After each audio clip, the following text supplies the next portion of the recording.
Hi guys, welcome back to the podcast. I wonder if people still like the voice at the beginning. Yeah, how long are you going to carry that on for, I mate? just feel like it's the thing now. We said I was going to change up the voice, but I feel like I don't have any others. No, you've only got that one voice. I've only got one. What else can I do?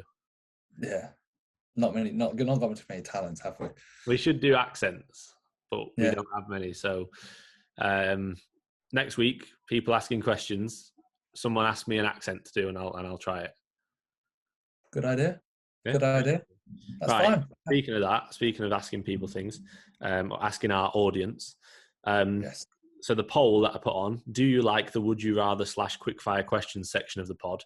It got 14 votes, which is not ideal, is it?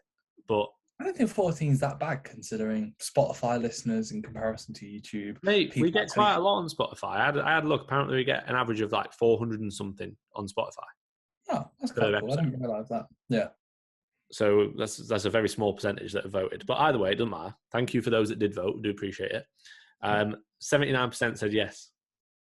Fair enough. You won. So like full episode of Would You Rathers. Oh no. No. Let's do.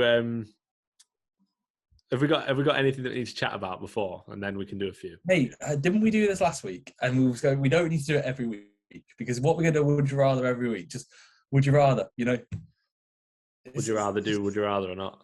Yeah. Would you rather? No, I wouldn't. You know what? I preferred the quickfire questions than Would You Rather. Okay, sound. Get up a quickfire questions and we'll have a chat. Is there anything to report about, mate? How has life been? 64 rapid questions. Is this the one that we did? Send it through, please, mate. Nah, because it's a bit shit, I think. Okay, random. Right, all right, I'm going to send this over.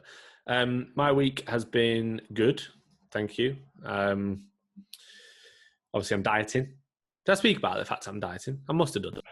We did, but only for a few minutes, like literally a very short amount of time. Yeah. You dieting? So I'm dieting. Pre-prep. Yeah, I'm doing a pre-prep diet. So I am aiming to do about 12 weeks. Hopefully no longer than that. It shouldn't have to be any longer than that. 12 weeks. I will finish like end of September time. Then I will be going back into a surplus from October until around April time, and then I'll be starting prep for next year. But I'll be starting prep, obviously not at £232.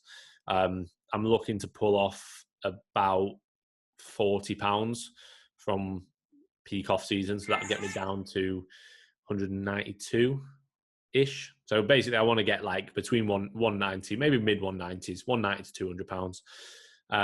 I was 223 this morning. Today's a rest day, so I imagine I'll be a bit lighter tomorrow because food is pretty low on rest days at the minute. But yeah, like I feel good. I'm enjoying it so far. Like it's nice my work efficiency is a lot better because my meals aren't taking me like half an hour plus to eat. That was like I got a question on that was it last Sunday that I did like a Q&A on Instagram, and it was like it was Macca. He asked what was the main thing I struggled with in off season, and I was like, I didn't struggle with getting the food in itself. It was more so the time. It's like so time consuming. Obviously, you can do bits and bobs with work, like you can be on your phone, but I can't do check-ins properly while I'm eating because I'm eating. Like so, yeah, it's more so that actually making the food. Yeah, it is quicker now. Yeah, but it's more so the actual time of eating it is like been massively reduced. So that's nice. And yeah, I feel good. Like I do feel like my sleep's a little bit better. Like all the sort of generic, sort of initial dieting positives that you notice, I've noticed so far. But yeah, like I look horrendous. Like I look awful. I look horrendous. I look awful. Honestly, mate. I haven't seen you pose since you started. I'm not going to pose until I'm probably at least like maybe 210 or less. And that's not me. Like, don't get me wrong. Like, I would pose. Like, I'm not. I know I'm very realistic with where I'm. Are you working in the shadows? Is that why? I'm not working in the shadows. I just look so flat, but I'm still fat that it's not beneficial to look at myself because I just go, oh, I look like shit, and then it's like, oh, that's annoying. What benefit is that going to have? Like, so motivation to train harder because you want to not look shit. Because I know that I'm not exposing myself to the horrendous sight of my physique. So yeah, that's where I'm at. What about you, mate? You're shredded, aren't you? Apart from your fat back. Yeah, my front and my legs are actually pretty lean, all things considered. So I go on holiday on the 1st of August, which is quite like, it works out well because that'll be like the end of this tidy up, which is nice, which wasn't really planned, but I knew I'd be going away sometime in August and I knew I'd have to do a tidy up. I was 109 kilos on the dot this morning, which is 14 kilos up from stage weight. And I wouldn't have 14 more kilos to lose if I was to step on stage again.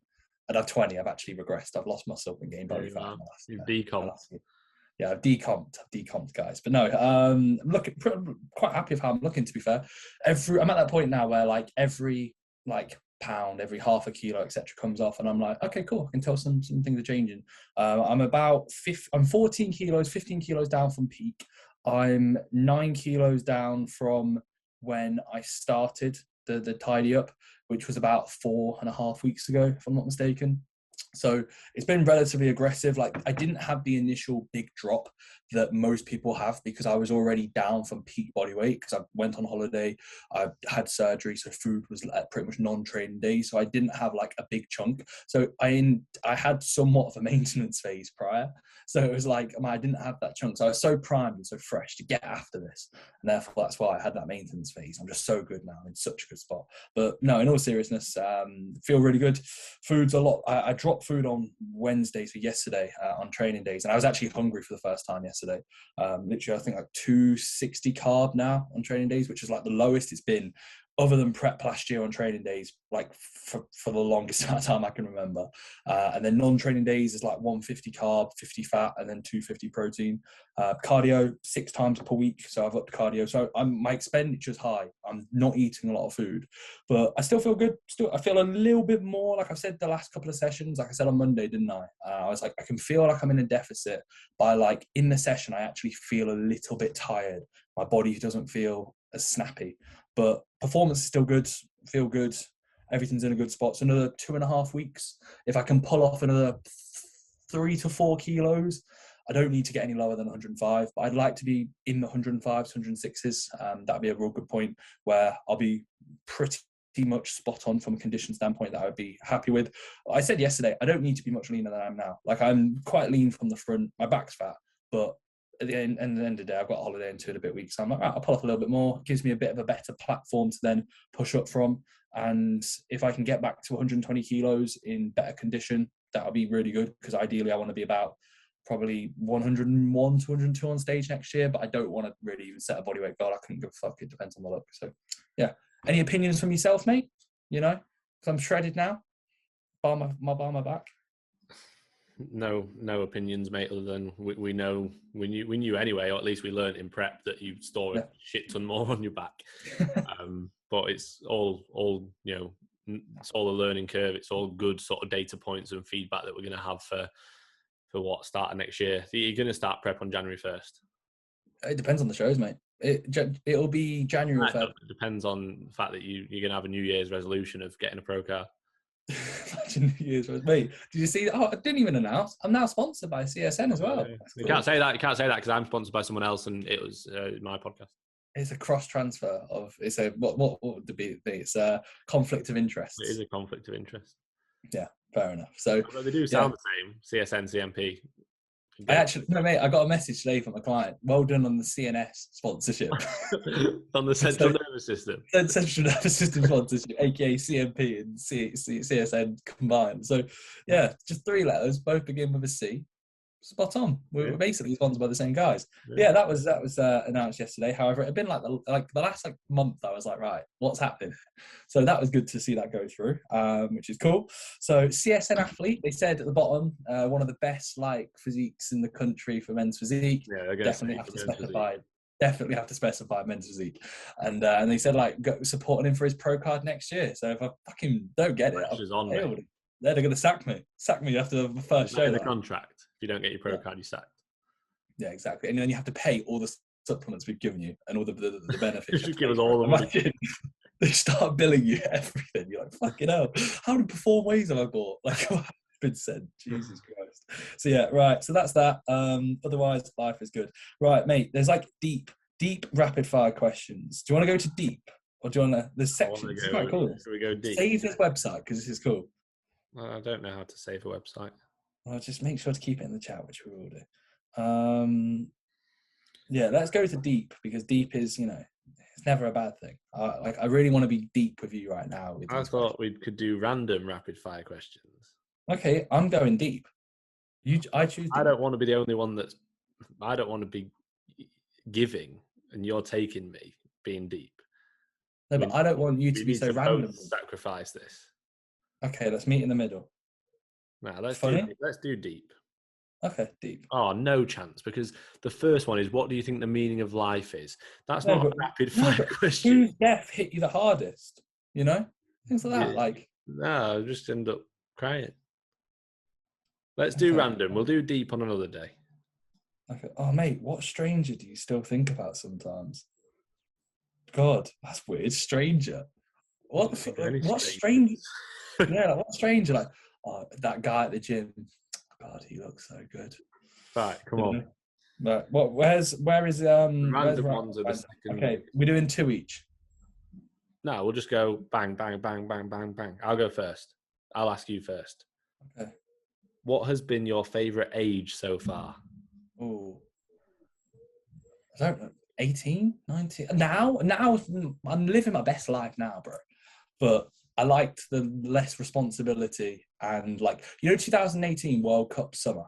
Granted, my mum almost died, which was wicked. But other than that, my mum almost died. I had 2 holidays. World Cup was on. I had no responsibilities. I trained whenever I wanted. I just kind of dossed around, wrote a few training programs for a few people, and life was wicked. I had no responsibility, so that was good. But I'd say now, if I was to choose any time to live, I'd be choosing my life now. Yeah, I know what you mean. It's one of those, isn't it? It's always that Hindsight. nostalgic Yeah. feeling of like remembering memories from, summer, let's say 5 years ago, 10 years ago. Like, I remember there was a summer when my mate, the guy who got married the other day, he passed his driving test and he had like a really old classic Mini, and it was just a 2-seater, and it was like a proper mint car, and like all summer we just drove about in it. Like, he just drove us places, like not really going anywhere, just driving about, and then we'll go grab some food, drive about, play some footy. Like that, like thinking back to that was mint. I don't even know, I think it was probably 17, 18. Well, yeah, I'll have been like 17, 18, 17 I'll have been. So yeah, that was good. But I'm the same as you. Like, I wouldn't want to change anything. I wouldn't want to say, oh, that was so much better than my life is now, because it wasn't. And I'd still be working. I was working at Next then, because that was my year out. But you do have good memories. Yeah. Yeah. What's your go-to lazy dinner? What's a lazy dinner mean? Like Takeaway. quick, takeaway, Domino's. Pizza, yeah, Domino's. Yeah. What is your favourite thing to do in the summertime? Yours would be go around giving hand jobs to your best mate, driving his car around, going, oh yeah, giving out some male relief. Yeah, some male relief in the car. Yeah, what's your favourite thing to do in the summertime? What'd you say? Sorry. You're getting all the good questions. Yeah, I actually, to be fair, it's boring, but I told you on Sunday when Sanaa had a posing thing in Leeds, I cracked on. I trained, did my cardio, and then I had 3 check-ins. I just sat out on a hill, and then after the check-ins were done, literally put on some music, just lie back and sunbathed, and I felt well good afterwards. I was like, oh, that's nice. Like, you get like an endorphin rush, and I was like, that's lovely. I got in the car and I was in a proper good mood, and I was like, it's nice. So yeah, I'd say sunbathe, and I don't do it enough. I should. If it's sunny, I should go and sit outside or just having the time. And that's what we did. Me and Shannon did that on Sunday. It was nice. Yeah, no, I bet. How often do you floss? What, the dance move? Floss, oh yeah, mate. They put that in Fortnite. Consistently. Yeah, constantly. I'm doing it under the table. I don't. I only do if I've got something in my teeth. Great question. Can we change round? I've got all the shit ones. No, I thought that. What's your nickname? Porky Moo. Yeah, what's one of your nicknames? Porky Moo. We already know that. Mine's Skinny. What's yours? Skinny. Fat bastard. No, it's Skinny. Fair enough. Yeah. Surprised. What was your major in college? So that's your best qualification, bro. BSc, Sports Nutrition Science. Is that? Oh, that's major means what was my degree? Yeah. So it was sports science with management. Is actually what it was. Wow, management, bro. I'm such a manager. That's why I'm like Pep Guardiola at coaching. Gaffer. Yeah, because I ended up having to do I obviously chose the course, but I did like things like strategy and accounting and things like that on my degree. yeah, it was. I've obviously spoken about it before. I didn't enjoy it, but it is what it is, and I completed it, mate. Well done, mate. What is the stupidest dare you ever agreed to? First one that pops up is, I've shown you the video. I should probably show the podcast this because it's quite funny, but it's really bad because it would have fucking scared somebody. I could have hurt someone. I was in France, and the girl that I was with said a day to kick the ball off the like, it was the last night we had a football, and she was like, a day to kick the ball off the like top floor apartment and try and get it onto the beach. So, and mate, I've booted it and it hit somebody right at the bottom, like it bounced on someone. So I imagine you're Not just showing walking me down. that. I'm not showing you it, mate. I'll try and get it Could up. have killed someone. Oh, I know. And I just said, yeah, no, because it was nighttime, or it was, and I was just like, right. yeah. If it was nighttime, then it would have been immune. Yeah, no. It was nighttime. There wasn't that many people. So I just kind of literally, mate, like wrap my foot around it. We're talking like prime Edwin van der Sar. I've seen you kick a ball. Mate, I connected with it stupidly well. And then it bounces, and it literally like bounces off somebody. So imagine just going for a nice walk along the coast in France, and then a ball just gets twatted off you. I was like, it was hilarious. But in the moment, I was like, that's so funny. And I look back and think, that could have really hurt somebody. Yeah. Like, and because it was a top floor apartment, I just thought, fuck it, we'll try. That's what would come to me off the top of my head. I think I've got it, mate. To be fair, it's around here. Yeah, here it is. Let's hope it loads. Here we go. No, mate. Look, if you zoom in right at the bottom, you won't be able to see with it. It's not as high as I thought it'd be. Yeah, I think the video probably doesn't look that high because we were like literally, I think like 40 stores up or whatever. But yeah, the ball lands, and like where that is there, if I show this and do this, sorry to all the audio listeners, but the ball, you can't see. Yeah, it's annoying, but basically the ball hits that, bounces, and then hits that person. And if that hit him after it bounced, yeah, that's all right. It like bounced into somebody and then sprung off the other way. And I was annoyed because I didn't get it onto the beach. So yeah, I fucked it. Yeah, it wasn't as good a connection as you said it was. And mate, hear it. You ready? Is there sound on this? Yeah, listen to this. Yeah. Barely hear. What did you say then?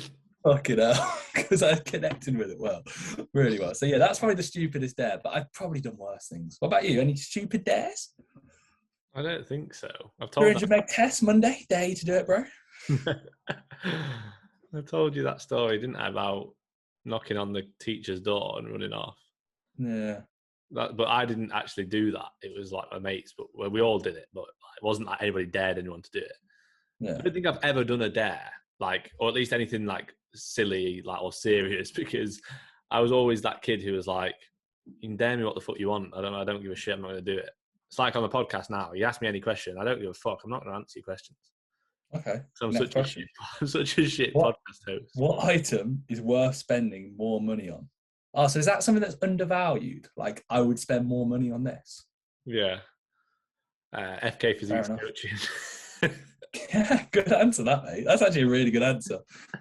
That's clever for you, mate. I didn't expect that. Cheers, mate. Well done. Thanks. Is your bed made right now? It is, but it only is on the podcast. And Sanaya told me that. Sanaya messaged me last week saying the only time he does his bed is when the podcast's on. Yeah, of course. Of course. I don't think our bed is. But Shannon gets out of bed after me, so it's whatever she does with it. So wait, you don't wake up at 4 a.m? There's usually another lad in there with her, actually.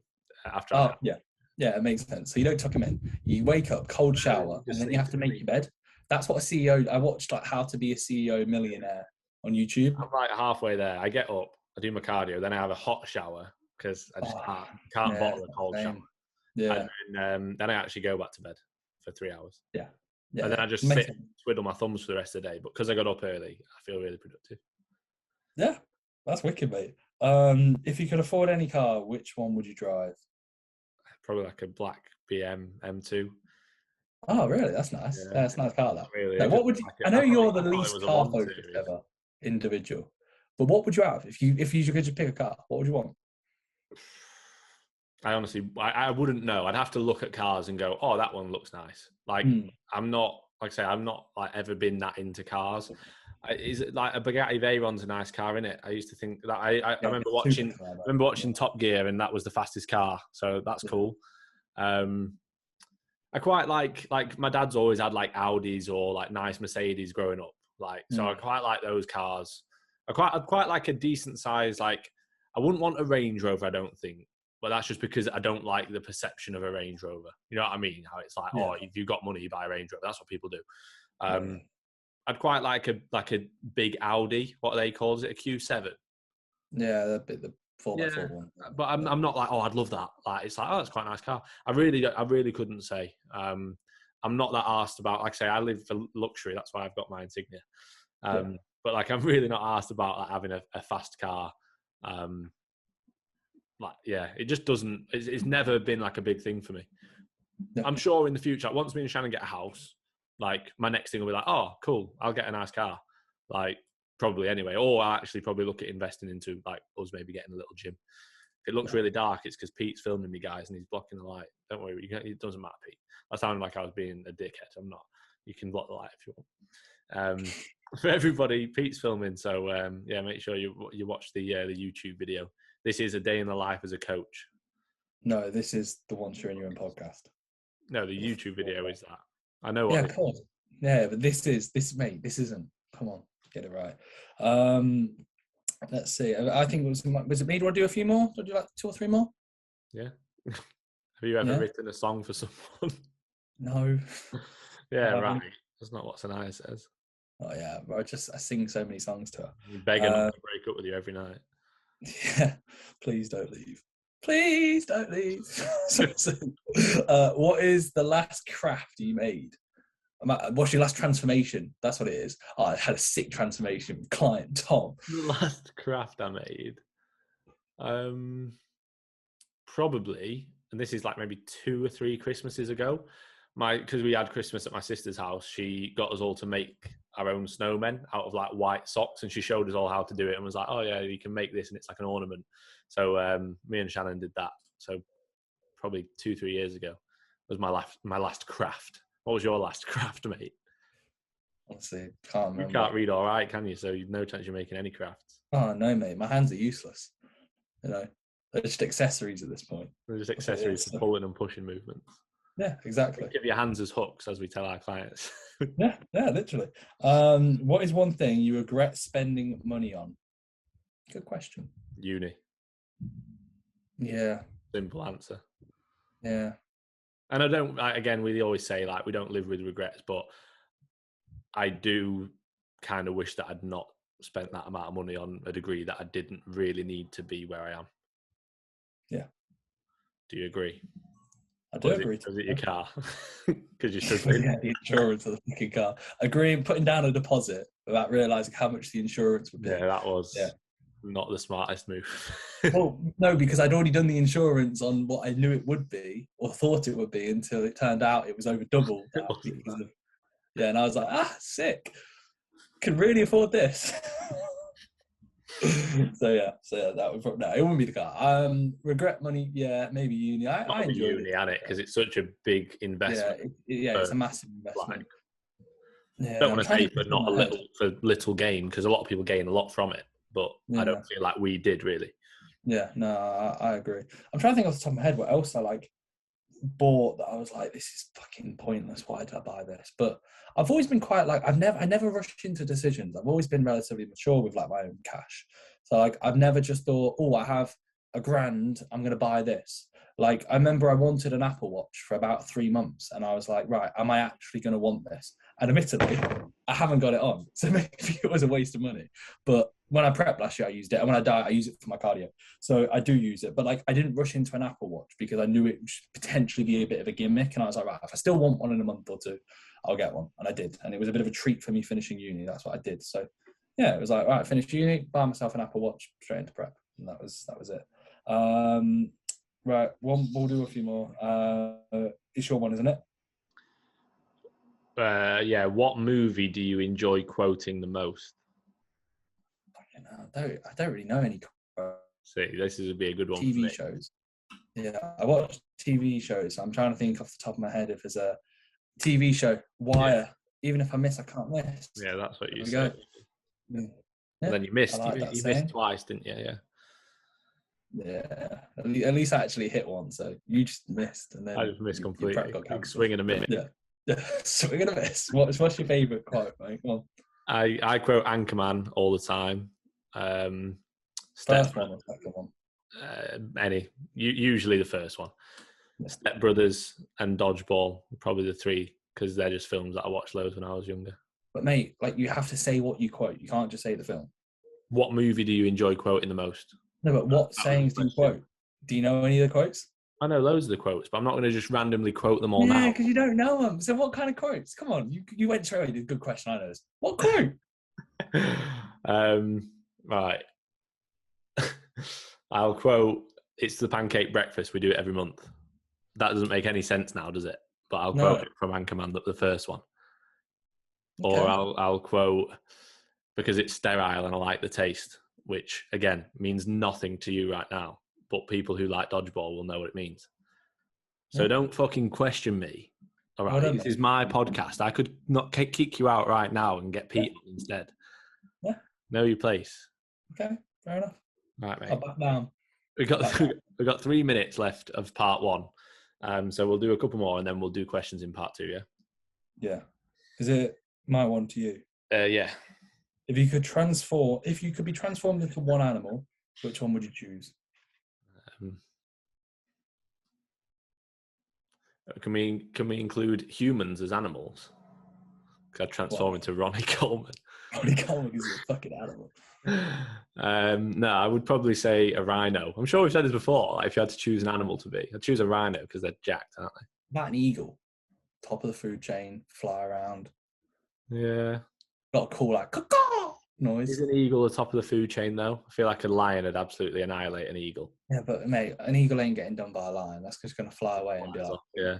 You know? Maybe a massive whale. Could be a huge whale and scare people in the ocean, or a big shark.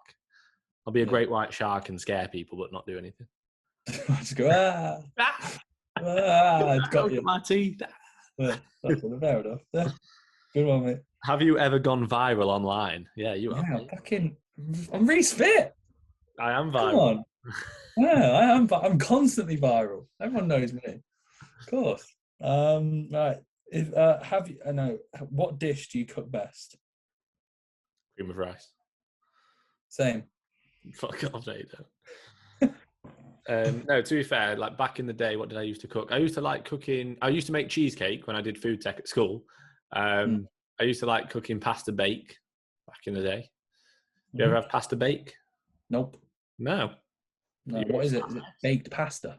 Pretty much. You like put loads of pasta in like a baking tray and then put like sauce and cheese and stuff on it. That's pasta bake for you, mate. Simple as that. Shout out to those that love pasta bake. Yeah, I can't really think about what else I cook. Like now, I'd literally just cook my eggs in the morning. My chicken's quite nice that I do in the air fryer. My rice, I cook my rice really well with my rice cooker. Wow. You don't do any of your cooking, do you? So neither does all. Yeah. Such an informative ending to part one. Now, thanks, guys. Get one more in. I'll get one more. What story do you tell most often?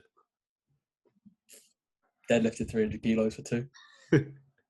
I've done a heavier set before.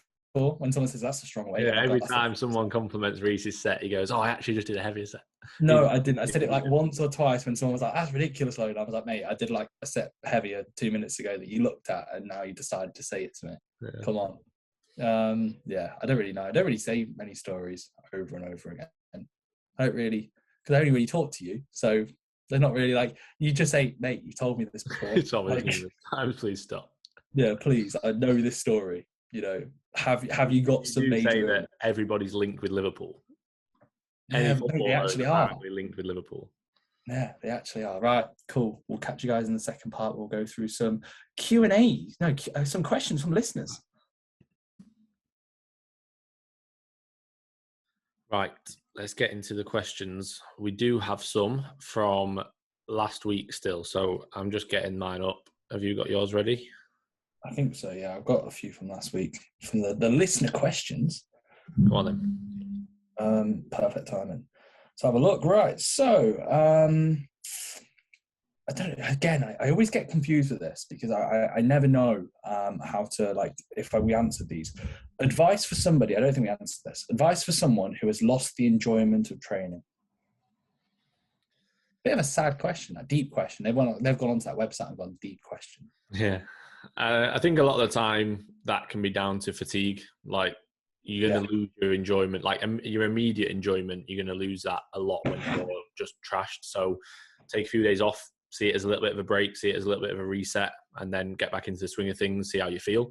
That is what I'd always recommend, first of all. And then also maybe just a slight change of focus. So let's say, you're feeling like you're really fed up with a certain, let's say, setup or certain split, mesocycle, whatever it may be.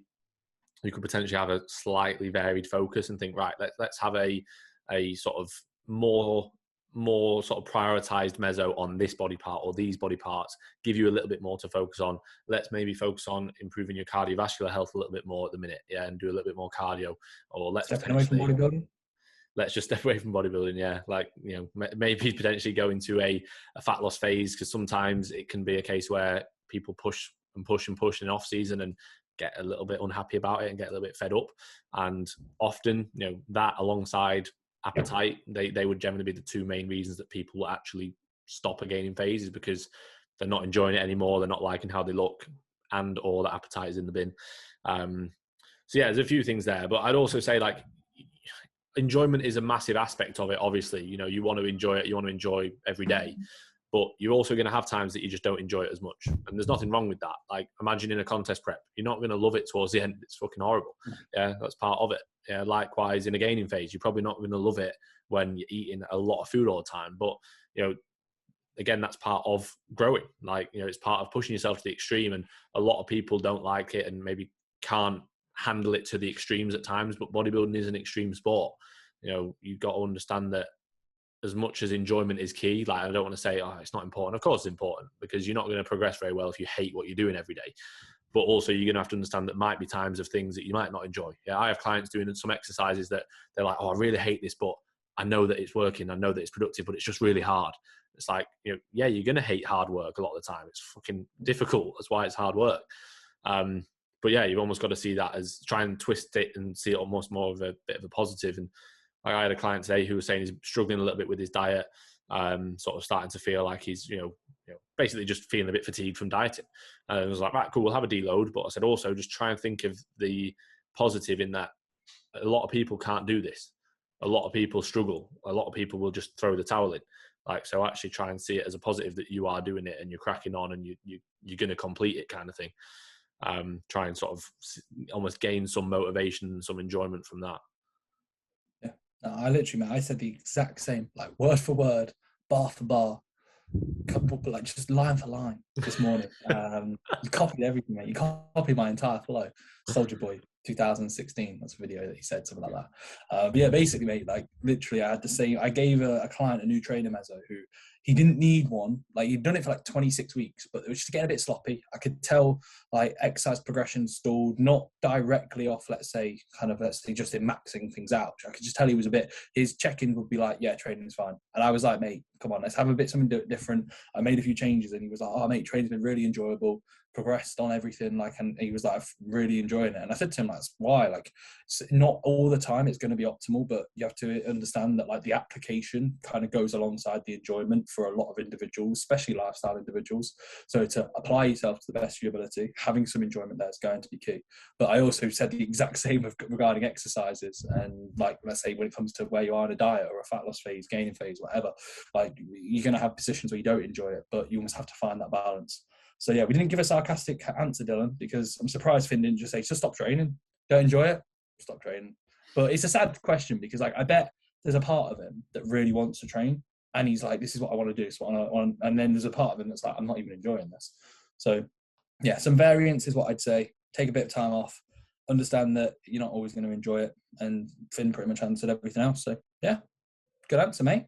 I'll, if I can, I'll ask my other one, because I've got one more from last week, and it was from Dalton Smith Bodybuilding. He's asked us a few questions. Won a PCA show in America. How about a rate your physique segment like Bro Chat ? 5'8", 23 to 15 pounds currently. I feel like we could do that. Do you want to do like 1 week we do like a rate, like we rate the podcast physiques. Yeah. We'll do that as a separate episode, I reckon, rather than just doing like one every night. We could do our normal chat a bit of shit in the morning, in the first part, in the morning part of the podcast. Morning part, and then we could definitely do that. We'll put out like a questions box, or we'll put out like a story. We're rating physiques or like assessing physiques. Because it's literally terminology, but I'd rather say like assessing physiques, because I don't want to be like, oh yeah, your physiques are 4. That's not productive. Like instead we'll say, right, this is where you're weaker, this is where you're stronger, this is what you could do to improve. Not you're a 10. Should we rate girls as well? Oh yeah, no, I can't. Got a girlfriend, mate. We both have them. Right. I've got loads still from last week, so let's crack on. Go ahead then, mate. Right, Tatenda. Get them asked. This is from Tatenda. Thought process on intensifiers, e.g. exercise selection, rep range. What are your goals for that set?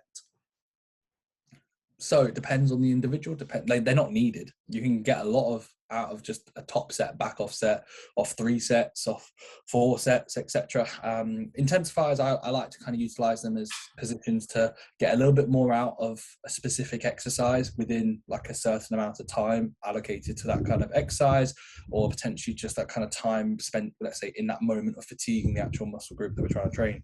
I like all intensifiers have a purpose. I think they're going to be in line with recovery capabilities. So for example, if you're in a competition prep, latter end, there should be pretty much none, or very close to none.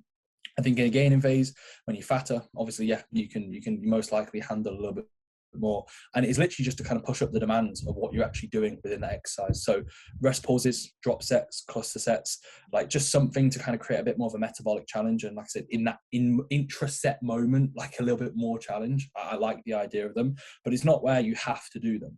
I like them if it's like the last movement of a body part. Let's say it's the end of the session, doing a bit of arms. Okay, cool. I might do a few straight sets and then may follow up with a few drop sets, or potentially maybe a rest pause, or maybe a muscle round, cluster set, etc.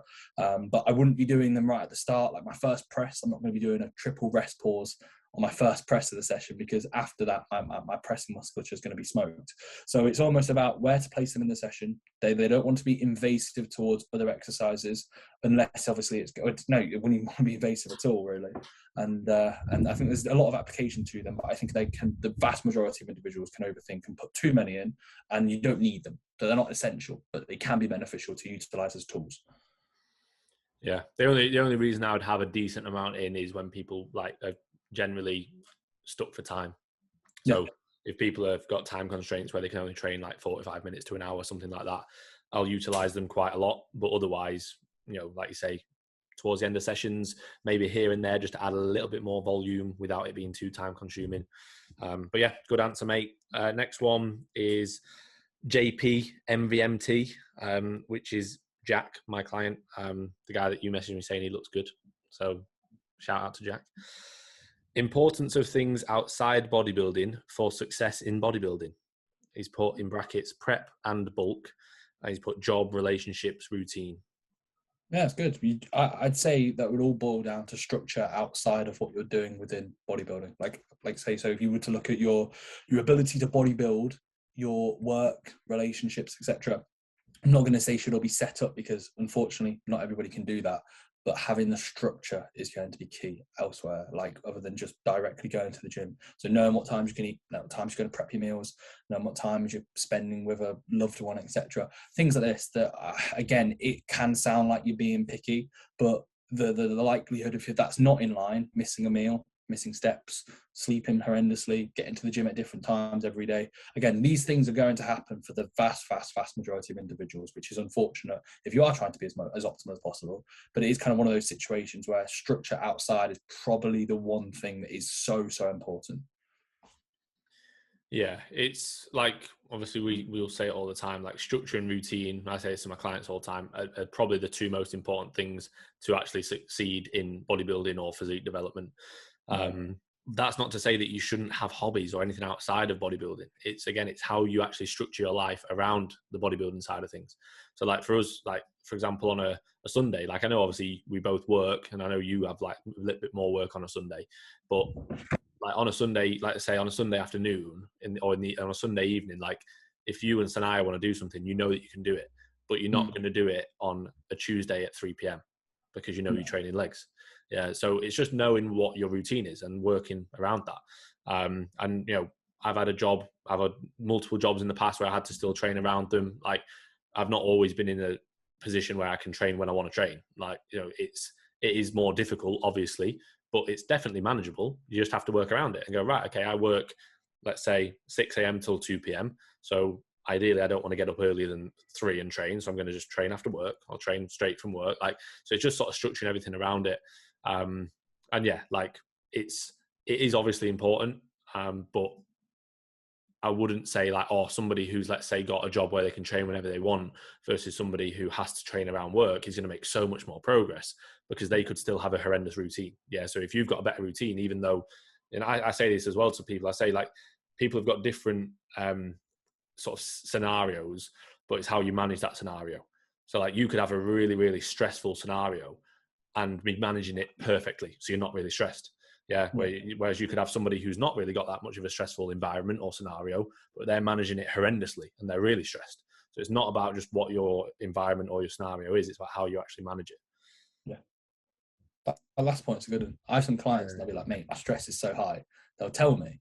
And I'm like, what? Yeah. Like, You just have to sort of explain it's how you manage it. Yeah. Yeah. I would love this kind of stress. This is fantastic. I have some clients who check in and like, I'm like, how are you not stressed out? Like, they'll tell me what their life's like. And I'm like, how you're doing amazingly, not stressing out. And then I'll have someone who stress out and I'm like, I don't like say, well, this person, like, but I'll say, look, like your situation could be a lot more stressful. This is what you need to work on. Yeah. Right. Bertolini, he said, you're going to have to change the name as I'll be little Bertolini next to you two in a few weeks' time. It's not a few weeks' time. So wait, is Big Bertolini saying that he's Big Bertolini on his own? Fair enough, mate. On his own, he's Big Bertolini. And he's with us, he'll be little Bertolini. But I said we'll still call him Big Bertolini because he is Big Bertolini. Yeah, it doesn't matter who he's with. He's big. He's big. Butcher's wet dream: stand up or sit down wipe. I told you. Yeah. We haven't already answered it. You answered it on your Instagram. Stand. Yeah, we both stand. Should I do a poll? I think that's a rarer one. Yeah, I think it's rarer. I think sitting. I think that's mental. I'll do a poll on that. Gio Ashley has got to be someone that we know. I feel like he's got to be. Right? Is it now compulsory to own a vape? Oh, yeah. Just rinsing Sanaya. Yeah, rinsing Sanaya. Sanaya's not going to be happy with this. She's going to fucking take it down. She's going to plaster us up, recent, been exposed, being horrible. I will be the first to say it is definitely not compulsory. We don't have one. So good for an appetite suppressant though, bro. Throughout prep. So good for an appetite suppressant. I'm going to start smoking, actually. It was on the radio today about it. It was literally like, no, it wasn't today. Yesterday. But it was saying like the number of people using vapes has gone up drastically, and it made me laugh. And I was thinking about, is it because of TikTok trends? Was it TikTok social? Because mate, everyone nowadays has these vapes, but like, why? What is it? I don't know. They were saying on the radio, like experts on the radio were saying how they should. Imagine a vape expert. Mate, imagine being a vape expert. It should only be used vape coaching. It should only be used to help with sort of actually stopping smoking. Yeah. But it's actually now used to look cool. Okay. Yeah. Imagine that, mate. Like Reese Pearson, vape expert.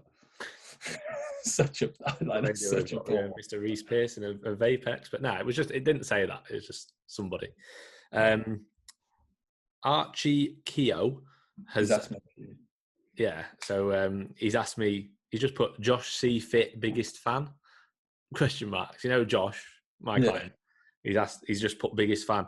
Are you asking if I'm his biggest fan? Of course I am, mate. I'm all my clients' biggest fans. I'm my clients' biggest cheerleaders. That's what we should be as coaches, mate. Is that not what your business mentor told you? No. Oh, I got told I should be my clients' biggest cheerleaders. Even if they're doing everything wrong and they don't give a shit, I'm supposed to be their biggest cheerleader. Well, it's just a pain. Yeah, they're not even paid me. They've cancelled the payment, and they literally hate me, and they literally are doing everything wrong. I'm supposed to be like, mate, I'm your biggest cheerleader. Keep doing what you're doing. Yeah, you're doing awesome. Shocking, right. Have you got any more from last week? Is that it? Yes, I have, mate. This is Wow. Abwen098. How bad are zero sauces on a cut? As bad as you want to make them? Like, So bad. So bad on a yeah, cut. They're all right awful. on a bulk, but they're bad on a cut. Yeah. No, I think the digestive stress they can place is massive. Like, a lot of people don't really stomach them that well, but because you're lean or leaner or food is lesser, you can get away with it in the short term. And I genuinely think, like, whenever you start incorporating things like this, your mindset switches from just food is energy and numbers to food has to be so nice and everything has to taste amazingly. And when food gets low, like for a lifestyle client, I'd say go ahead, have some 10 cal jellies. In a prep, I'd say, yeah, you can if you want. But I noticed, like Sanaya was showing me last year, all these remedies to volumize food and to do this. And if anything, it made me more focused around my food. And it's not where there's a direct link. I saw a study that said there isn't a direct link, and I agree. Like, I don't think there's a direct link to having a zero cal, let's say, and having something that's slightly sugary orientated, but it's not got any sugar. And then you thinking, oh, I want sugar. But when you are thinking, oh, how can I make this taste nicer? You're objectifying food for not what it actually is in the sense of a prep, which is literally just energy and macros. So then it becomes worse, and it's a slippery slope. But I would say if you don't have any digestive issues and you like them, crack on. Like, it's not going to be the end of the world. I wouldn't recommend them though. I wouldn't have it as a prep starter. Right, this is your jellies. These are your Pepsi Maxes. This is your Monster allowance. This is your 10 cal jelly. Not 10 cal, I said that. The 0 cal sauce allowance. Like, I wouldn't say that. But they can be utilised if needed. Yeah, I agree. I think it's more so from a sort of psychological aspect, like from a physiological side of things, like unless you're going stupid, it's probably not going to cause that many issues digestion wise.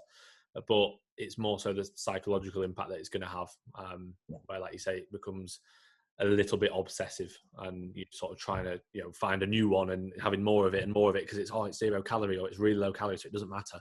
And before you know it, like, you're literally just obsessed with it, and you can't sort of focus on anything but how you're going to volumize your food or which sauce you're going to use, or like instead of just cracking on with the prep training and just focusing on the tasks that you need to get done. Like people buying like loads of perform ways and having like every day a different perform way. Yeah, I don't mind that as much because it's not like, I can have more and more of it because it's all right. No, yeah, but I know what you mean. Yeah. Fitness Journal J. Aside from each other, which coach? Who do you love the most? Who do you love the most? No, basically, which coach or coaches do you feel set a good example for other coaches? You have to say the ones at the top, really. Yeah, I'd say Callum's a simple one in it. Even like, I would say as well, like the 3DMJ guys, like Cliff Wilson and those kind of people. Even like the Renaissance periodization guys. Like, I think those. I think for natural bodybuilding, AJ. Yeah, definitely. I'd say because that's like he's almost like a pioneer in the sense of there's people that 3DMJ guys were way before AJ, but AJ's took it in Britain to definitely a very good level. 100%. Yeah, for natural bodybuilding. Like Physique Collective guys, like Joe Jeffrey, obviously without question, is very, very knowledgeable and does a very good job. So there's loads. I definitely wouldn't pick Reese. She's put aside from each other. Exactly, yeah. So set standards. I'm like, what? Standards? Bin? What standards? In the bin. Yeah, exactly. Speaking of that, Evan Baxter. So do you remember Evan? He trained at Premier. He's my old client. You'd recognise him. He's put, who would get me? He used to say brah all the time. Brah. Is it bro? We used to laugh about it. He's put, who would get me sweet boy bigger for next summer brah? fkphysiques or R-Fit? Well, I'll just get him on loads of gear, so that's what it would do. No, I was going to say that. If you want to go on gear, mate, just go to Reese. Probably get an application after this comes out. Sort it. So this is to Evan. I don't think he'd mind me saying this. Like, when I coached him, he was sound. We got on really well. But your training can drastically improve, mate. You know that your training can drastically improve. That's how you're going to get sweet boy bigger for next summer, brah. And I also think as well, like, I know it's only like a tongue-in-cheek sort of comment, but like, it won't. If you were to have two versions of him, and he was to sign up with me and sign up with you, or sign up with a different coach, if as long as everything is in line, so for example, if he went to a coach who's literally just going to pump him full of loads of drugs, okay, fair enough, you're going to grow. But no, if you're going to be within the same sort of setting, training, nutrition, recovery, etc., if your adherence and application is the exact same, you're going to get to the year and probably look the exact same. Like there might be a slightly different sense of, so let's say if you did a slightly different approach. I would argue the relationship is more important than like the, let's say the sort of minutia, small details, basically. I think the relationship is more important, but also I just think the commitment. Like Evan knows he could put more into his training. He didn't send me that many training videos. His training, he could have pushed himself harder, 100%. Like, so that comes down to you as an individual. Like, that doesn't come down to your coach. Like, you know, I used to say that to him numerous times. And, you know, we'll have loads of clients that's the same thing. You know, you're saying, right, look, you know, I want you to send more training videos. They'll send training videos, right, this is what I want you to work on. I want you to push yourself harder. I want you to work on this, I want you to work on that. And the clients that do that, shock, they're the clients who make the most progress. You know, it really is that simple. Like, you know, you're investing into a service. If you utilize that service to the sort of maximum, utilize that surface to the maximum of your ability, like you're going to get more out of it. So yeah, pick me, brah. Right. Questions from this week. Let's go. Right. I've only got like 6, I think. So Catherine E. Ford. So I said to her, actually, I sent her a voice note. So she's American, and so therefore she's 8 hours behind. And she asked this when the box got put up at like 7:30. So I messaged her, and I was like, Kath, I sent her a voice note when I gave her some form feedback, and I was like, thanks for the question. Judging off the time, you need to get to bed. Sleep, please. I was like, it's too late. I said, however, it would actually be quite frustrating because she'd sleep through the time we do the questions, the podcasts. Yeah, so she's staying up. Yeah, so she's staying up. Yeah, but no, she's asked. She's done actually really well, to be fair. Like, she's a real good client to coach. She trains really, really well. But she's asked how to approach a new client wanting results too quickly, such unrealistic expectations. This was her. She was like wanting to grow. She wanted to prep in a month, and I was like, "Nah, I mean, Catherine, chill out. This wasn't her." But no, how would you approach? Because I feel like this is a level of like immaturity with some clients coming on board where they think they're just gonna blow up, and you don't want to diminish their excitement and say you're not, but you want to manage expectations. It's just a case of exactly that. Manage expectations and explain and just educate. Like, you know, you got to be realistic with people. You got to let them know they're like, if like I've rarely had this, to be fair. Like, I've not had somebody go like, oh, how much progress do you think I can make? But if they do say that, I'll say it's impossible to say, because it depends completely on, first of all, the effort and the commitment that you put in, and second of all, your sort of genetic ability. Yeah, like, you know, I and you are the same. We've had clients who do pretty much blow up, and you're like, fucking hell, like, this is crazy. You have clients who it appears that they're doing everything right, and they just don't grow as quick. That doesn't mean they're doing anything wrong. That's just people's genetics. That's the cards that you dealt. It's part of life. Yeah, you know, it is what it is. It's a huge part of bodybuilding.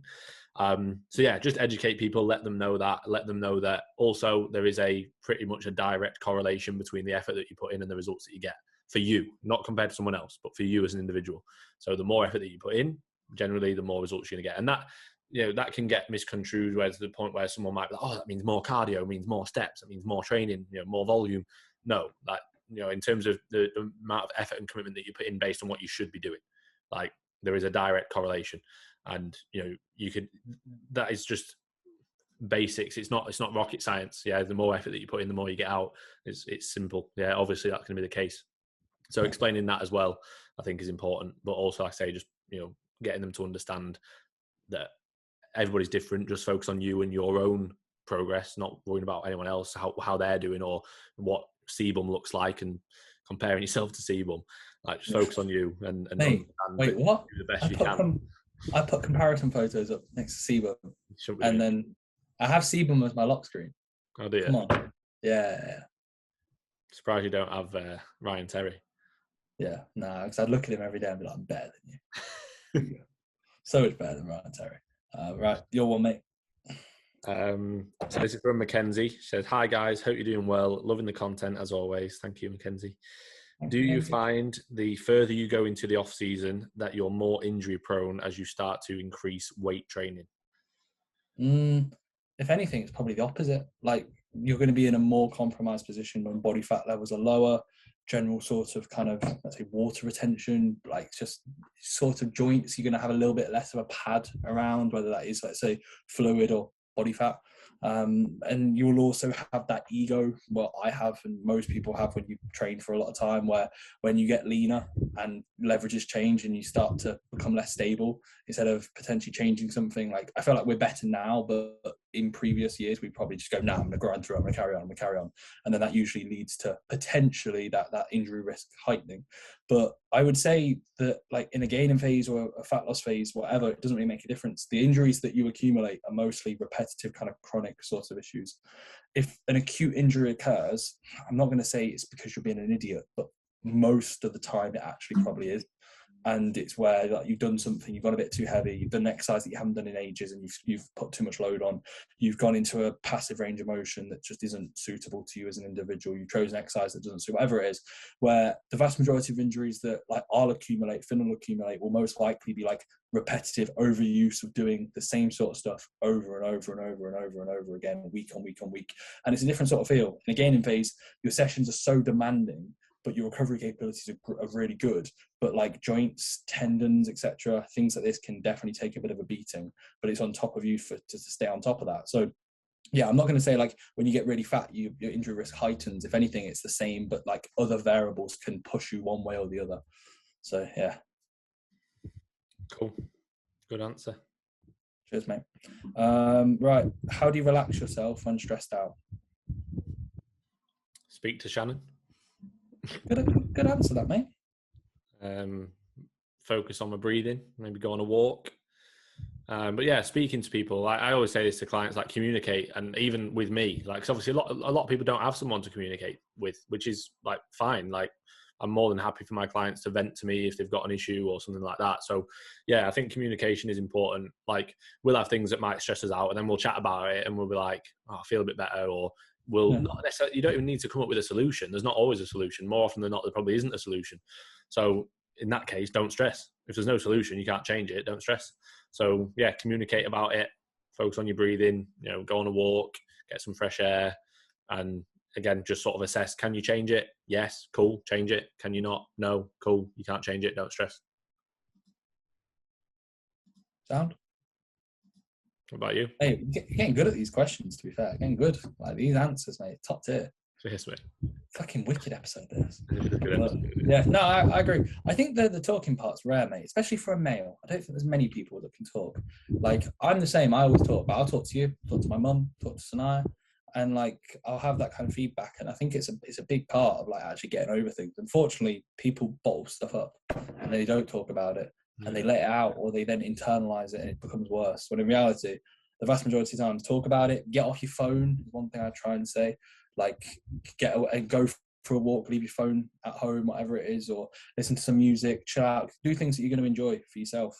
And sometimes, like, you might be stressed regardless of what you do. Like, you might just need to go to bed, and to think, you know what, it's not my day. Tomorrow I'm going to be a better day. And that's sometimes I've had, like, not many times, but like, I'll be like, tomorrow will be better. Today's been a bit of a shitter, is what it is. Yeah, they happen. Yeah, exactly. This is from your client, mate, Aisha. Yeah. Aisha asked the last one. 2 and 2. Will having frequent sex limit my gains? She says. Well, Aisha. She's not asking you. Why don't she ask you that in a check-in? Yeah, not feel comfortable asking you. Yeah, I don't feel comfortable. Still, I'd ask Finn on the podcast to ask Reese. That people listen to. So much more comfortable that. And we've said who it is as well. Sorry, Aisha. Yeah. I shouldn't have said that, but yeah. So to limit gains. Like, well, actually, why shouldn't you say it? Like, yeah, it's not an issue, is it? Like, no, it won't limit your gains. Go for it. Like, get on it. As long as recovery, like, as long as you're not getting impacted too much, and like you've got no like fatigue or DOMS, you'll be fine. Crack on. Yeah. More the merrier. If anything, moving around, you're in a fat loss phase, Aisha. You'll be sound. Crack on. Right. If anything, endurance is going to be it. So steady state, heart rate, 120, 140 beats per minute, extended period of time, make sure it's like a good 20, 30 minutes, like try and keep that going. Yeah, exactly. And if it turns into like an intermittent sort of session of cardio, sometimes a bit faster, sometimes a bit slower, is what it is, you know, like in different vectors of CV, you'll be fine. What's that? Good. Fantastic question. Right, mate. Will Razzo, your client, who would win in a fight? Sisternino, Yeah, Sisterino. Citarino, or Mike Roch? I don't know who the second guy is. Mike Roch. I do know who it is. Mike Roch. I know it. Yeah, Mike Roch. Yeah, he's got you. So he asked me. The second I said it, you'll see my face, and I went, yeah. So he asked me earlier, Yeah. and I read it, and straight away in my head, I heard it. I heard Mike Roch. So I messaged him saying, "Ask Reese," and he's got you. No, mate. I hadn't said it out loud or even read it. I literally just read it. I didn't even see the second guy. He's got you. Well done, Will. Congrats to Will. Round of applause for Will. He's got you. Will, I'm unfollowing you right now, you prick. Right this second. I'm fucking unfollowing you, dog. He literally asked me, he put 3 boxes in mine. Yeah? He put, "Hi guys, who'd win in a pose off?" And then he's put, "I meant pose off. Who has the better posing?" That's a separate box. And then another box, he's put, "Who'd win in a fight? Guy Sisterino or Mike Roch?" Yeah. Well done, Will. You got him. Yeah. Fuck. I don't have any more questions, mate. I seemed to get all my questions last week. Well, wasn't it? Did you not ask about the posing? What? Mike Roch? Mate. No. He said who would win in posing. Oh, out of that. So is that the who would win in posing between them? No, mate. I thought he meant between me and like you. mushroom all over again. No, it's not, because the way you worded it, you didn't even say that. I thought you were talking about like who would win. He asked 3 questions, or he did 3 boxes, but they were all for the same one. I thought he was like, oh, he's asked 3 questions. Yeah. You fucking idiot. Right, Jack Eagles, favourite drug, Mr. Steroid Goblin, ? For Finn, what's his favourite creatine? Mono or ? I do love Jack. Jack's a good lad. Yeah, I like Jack. My favourite creatine, mate. Yeah, it's just creatine monohydrate, 5 grams a day. It's cheap, you know, and there's no real difference between that and Crea Pure. So, yeah, make sure you get your creatine monohydrate. You want to try Crea Gains or Crea Greens? That's what it is. Is it? From Naughty Boy. What is it? Green powder as well. Yeah. Green powder and creatine. That, in a sense, I think it also is like has an intra workout. Like it's an intra. Like it's got some aminos in. Must be. I bet it's incredible. And the flavor is like tropical. Oh, mate, it's greens powder. Greens powder tastes shit no matter what. No, it's not though. Apparently, Sanaya's like it tastes really good. Like it's like tropical mango. No. But hear this. But then she's like, yeah, I keep having it in my intro, and it's just like causing me to feel real like bloated. I'm like, no surprise. You're having a green powder intro. Yeah, green powder intro, regardless of what it's like, and if it tastes good. A green powder is not something I'd want to be having during my session. So yeah. To answer Jack. Just love Trend, so much Trend, you know, just constantly like 19 Nor, the psychological impact. I don't know. I love it.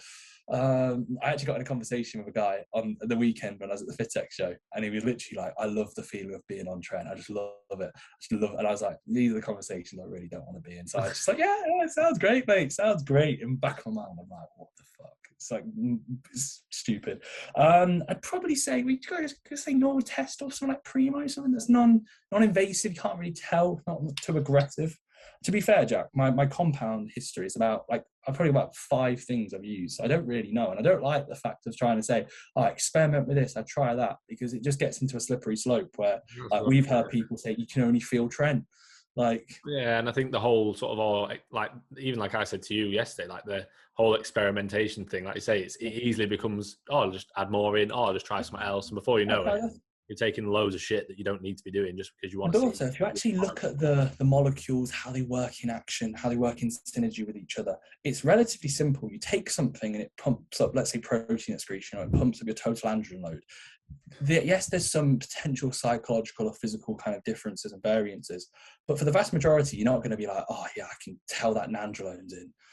You're not going to be able to tell. Psychological impact in it. Yeah, exactly.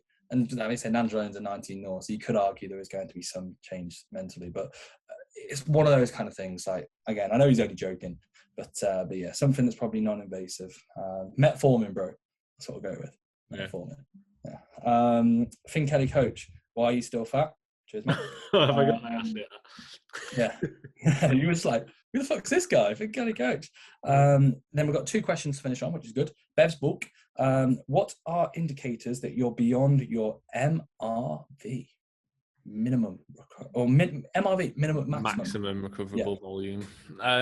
You're not Progression in the progressing. gym. Yeah, you're not progressing. You're seeing numbers hold or go backwards, especially in a gaining phase. You're a lot more sore than you have been previously, or you're too sore to train that body part again when you next have it planned in. That would be another one. Even things like sleep taking a hit, digestion taking a hit is quite a big one. Often when clients will say to me that my digestion's been a bit weird this week, like especially if food's been the same, if they've not changed anything, like often that's the first sign of fatigue creeping in. So yeah, like those few things generally, like if we're looking at just in terms of training volume itself and not overall fatigue, then generally numbers or performance in the gym and soreness. Yeah, no, good one. And then to finish, Jay Murphy Fitness. Road to the stage for Jack. He wants to compete 2024. He said so. It's his last year as a junior, which, to be fair, he's done very well so far. I get on very well with Jack. Had a chat to him about competing in his check-in today. Domino's, Papa John's, Pizza Express, Pizza Hut, all the pizza places, rank them for best pizza. So, not going to agree here, are we? Why not? Fucking not. You do yours first, and then I'll absolutely tell you why it's wrong. Pizza Express is not good for a pizza. Like, what, it's nice. What have we got? Are there only 4? No, he didn't even say Pizza Hut, so I added Pizza Hut. Oh, really? He didn't say pizza. That's why, because it's so shit. Fuck off. The cheese bites are good if you don't have. Cheese bites are good, but that's not pizza. Yeah, but I'm getting okay. So, Pizza Hut. I've never had a Papa John's. So I've only ever had Domino's and Pizza Hut. I'd have Pizza Hut above Domino's. So Pizza Hut, Domino's. Otherwise, I've had a Pizza Express, but I wouldn't be like, oh yeah, I think it's just a fancier pizza. It's a fancier restaurant. Poll, Pizza Hut or Domino's. Yeah, sit down pizza. What was the other poll I was going to do? Stand or sit. Oh yeah. After your pizza, what do you do? Do you stand or sit? Yeah. When your digestion's ruined. Yeah. What yours would be Domino's number 1, wouldn't it? Yeah, I'd say Domino's. I quite like Pizza Express, but that's probably just because it's like you can actually go in for a meal. Yeah. So in terms of the actual pizza itself, I probably wouldn't say it's great, but I'm going to put Pizza Express second. Have you had a Bella Italia pizza? I think I have, and I think it's quite a long one. Yeah, really good. They were really good. Even like probably easies, like places like that, they actually do pretty good pizza. Oh yeah, they're banging. The oven in Bath. If you live near Bath, the oven in Bath, that's number 1. But like generic ones, Domino's, Pizza Express. I've had Papa John's once, and it was just meh. So I'll say Pizza Hut above Papa John's, because I have had Pizza Hut more, and then Papa John's. Yeah, I went to a place in Leeds when I was last there, like start of the year. Pizza Punks. I told you about it. Quite a cool setup. It was like you could get like a burrito pizza that has like Mexican pizza. It's proper cool, like different sort of setup. So it wasn't your standard American. You got your margarita, you got your like your barbecue, whatever. Like it was actually a little bit different, and that was good. But yeah, I think Domino's is like Domino's and Papa John's are like the 2 kings when it comes to takeaways. Like I'd say Domino's is number 1. Domino's is number 1. Yeah. Right, we've got to wrap it up because we're going to get kicked cool. off. Right, that's that. Thanks as always, guys. Any story tags? We've got some spread engagement this week. Fantastic. Yeah, carry that on. Monday, Tuesday, Wednesday, Thursday, Friday. Spread up the stories. That's fantastic. Otherwise, hopefully everyone's done well, and we'll catch you guys in the next episode. Bye.